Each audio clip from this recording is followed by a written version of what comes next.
Komið sæl og velkomin heim í stofu, ég heiti Bryndís Svavarsdóttir. Í dag 4. janúar, sunnudaginn á milli 9. og 13. er þema dagsins í vernd Guðs hús. Í lektíunni skrifar Jesaja Jerúsalem. Þjóðirnar munu sjá réttlæti þitt og allir konungar dýrð þína. Þér verður gefið nýtt nafn sem munnur drottins ákveður. Þú verður vegleg kóróna í hendi drottins og konunglegt höfuðdjásn í hendi Guðs þíns. Í pistlinu stendur: Sjáið hvílíkan kærleika Faðirinn hefur auðsýnt okkur, að við skulum kallast Guðs börn. Þið elskuðu, nú þegar erum við Guðs börn. Og Guðspjallið segir frá flótta Maríu og Jósefs til Egyptalands. En við skulum byrja þessa stunda á að signa okkur í nafni Guðs, Föður, Sonar og Heilags Anda. Amen.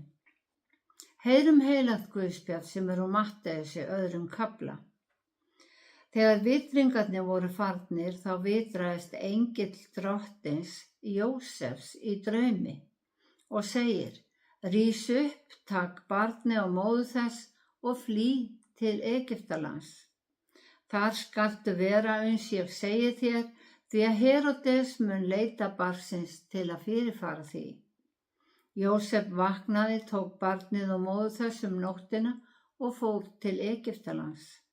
Þar dvöldust þau þangað til Heródes var allur.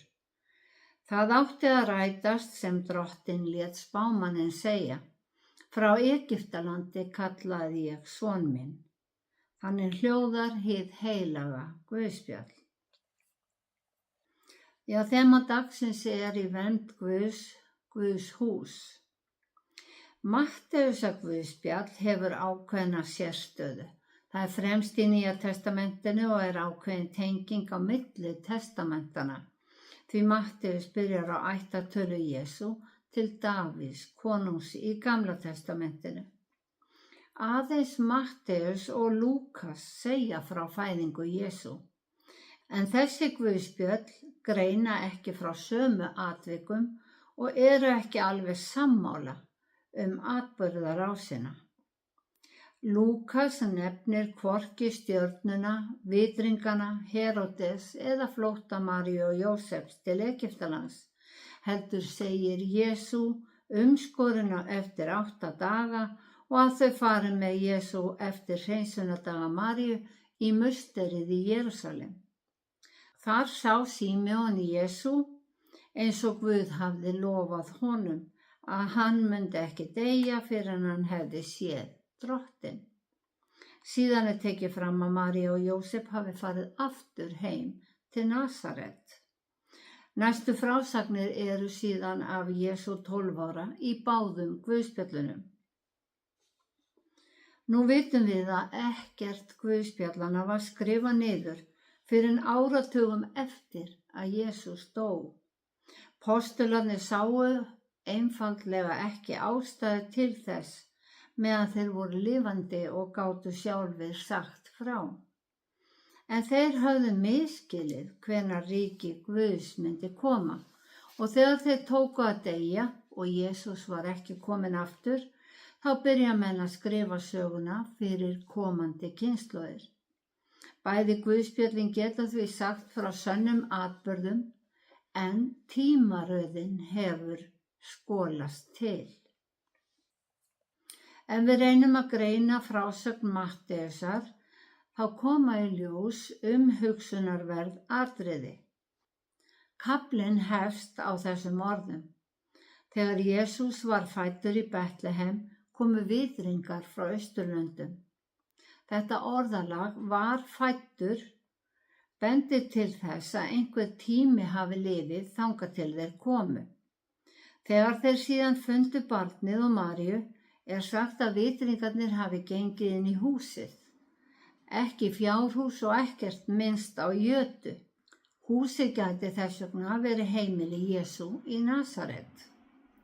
Önnur vísbending er að Heródes spyr vitringana hvenær stjarnan hefði birst. Hann vildi greinilega hafa tímabilið á hreinu.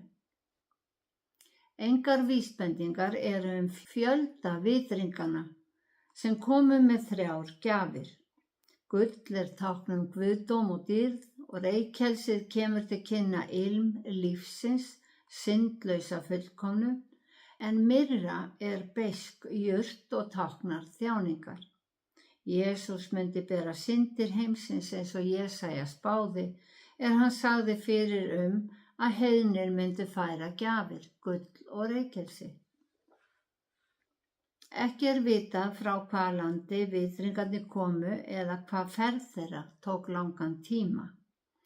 En síðasta vísbendingin að vitringarnir hafi ekki komið þegar Jesús var nýfæddur að Heródes lætur gefa út fyrirskipun að drepa öll sveinbörn undir 2 ára aldri í Betlehem og nágrenni.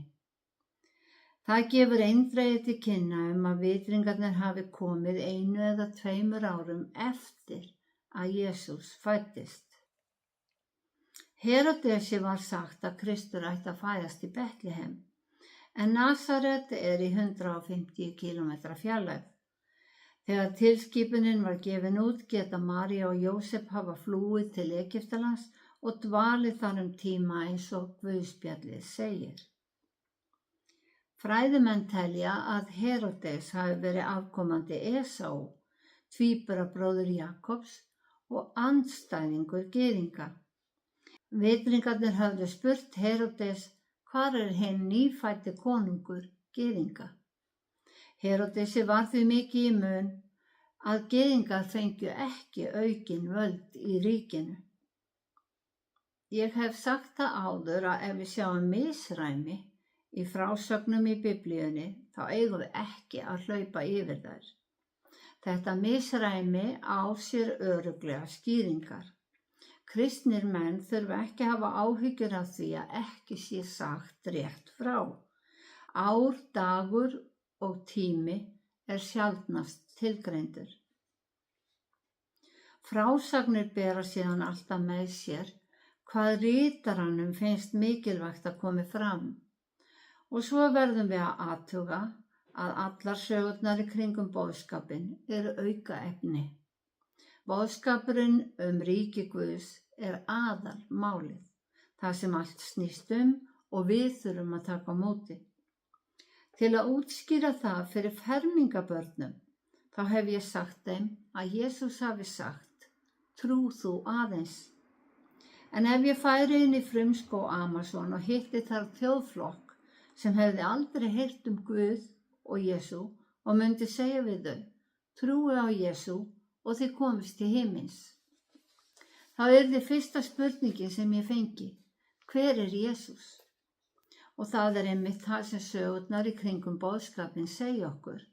Þær segja okkur hver Jesús er, hvers vegna hann kom, hvaða boðskap hann flutti, hvers vegna hann tók á sig synd heimsins og hvers vegna hann þurfti að þjást og deyja.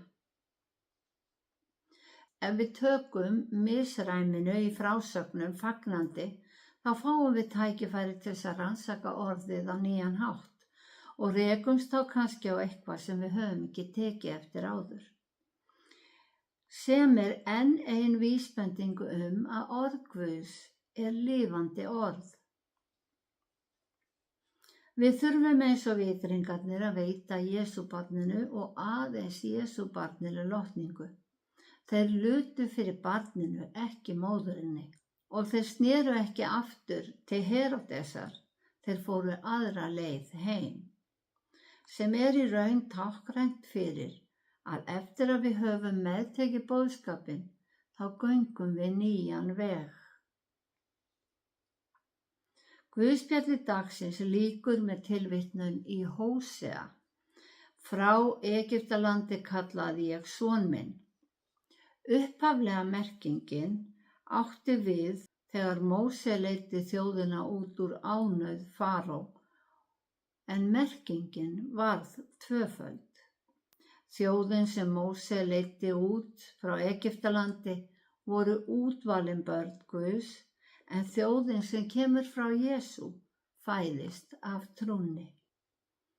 Já, þema dagsins er í vernd Guðs, Guðs hús. Trúin setur okkur undir vernd Guðs og fullvissar okkur blessun. Jafnvel þó við skiljum ekki merkinguna á bak við einhverja texta, þá hefur Guð bætt okkur í barnahópinn sinn. Því eigum við að gleðjast og fagna yfir Drottni, því hann hefur búið okkur klæðum hjálpræðisins og sveipað okkur með skikkju réttlætisins. Síðustu orði Jesú áður en hann steig upp til himna voru loforð að hann myndi vera með okkur alla daga allt til enda veraldar. Við getum alltaf treyst orði Guðs, eins og stendur í Sálmi 121. Drottinn mun vernda þig fyrir öllu illu, hann mun vernda sál þína. Drottinn mun varðveita útgöngu þína og inngöngu héðan í frá og að eilífu. Við erum undir vernd Guðs þó við verðum fyrir áföllum og getum verið vissum að Guð leiðir okkur aðeins réttan veg. Það eru önnur öfl sem afvegaleiða. Það eru víða Heródesar í þessum heimi. Musterið í Jerúsalem féll á 1. öld og annað hefur ekki verið reist í staðinn. Páll skrifaði að við séum hús Guðs, musteri heilags anda á jörðu, því andi Guðs búi í okkur. Þess vegna erum við undir vernd Guðs, þó lífið sjálft berji á okkur, en með anda Guðs innanborðs erum við ekki ein. Verum því staðföst, höldum fast í trúna á Drottinn Guð. Ekki efast þó við rekumst á eitthvað sem við skiljum ekki. Við getum ekki skilið eða meðtekið allt í einu. Þekkingin kemur með tímanum og vegna þess að Guð hefur ekki krafist mikillar þekkingar af okkur, verðum við hans börn leið og við játum trúna. En eins og ég segi við fermingabörnin, þó Jesús hafi sagt trú þú aðeins, þá viljum við læra að þekkja Guð og Jesú betur. Þess vegna lesum við, hlustum á orð Guðs, eða jafnvel horfum á bíómynd frá biblíutímum. Við játum að við vitum eða skiljum ekki allt sem stendur í henni helgu bók, en við eflum andan með þeirri þekkingu sem við höfum aflað okkur. Og sannleikurinn gerur okkur frjáls. Við stöndum í birtunni af ljósi heimsins og sækjum styrk í orð Guðs. Þannig leyfum við Guði að leiða okkur og erum undir hans verndarvæng í Guðs húsi. Drottinn blessi þig og varðveiti þig. Drottinn láti sína ásjónu lýsa yfir þig og sé þér náðugur. Drottinn upplyfti sínu augliti yfir þig og gefi þér frið. Í Jesú nafni. Amen.